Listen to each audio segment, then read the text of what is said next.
নামটো ইমৰান হুছেইন কি নাম আছিল? ইমৰান হুছেইন পনীয়া কিমান বছৰ হ'ল চাকৰি কৰা? চাকৰি কৰা বছৰ হৈছে বহুত বছৰ হ'ল ৰাতি কি হৈছিল ঘটনাটো? মানে ডিউটি কৰি ওলাই আহিছিল নেকি? তেখেতে ডিউটি কৰি ওলাই আহিছিলে কেইটামান বজাত?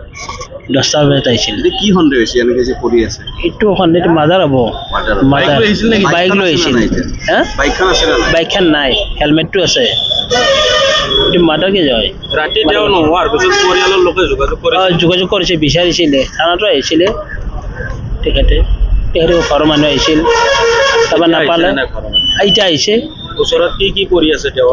তেওঁৰ হেলমেট আছে ব্যক্তিটোৰ লগতে আছে তেওঁৰ বান্দা টুপি এটা আছে টুপিটো ইউনিফৰ্মতে আছে নিশা 10 বজাত ওলাই আৰু ঘৰ নাপালে তেওঁ? ঘৰ নাপালে ঘৰত কৈছিল মই গৈ আছোঁ আধা ঘণ্টাৰ পিছত যাই পাম প্ৰায় সেনেকে নিশা ঘৰত যায়। তেনেকৈ যায় ডিউটি শেষ কৰিবলৈ যায় কিহৰ কাৰণে এই ঘটনাটো হোৱা বুলি ভাবে?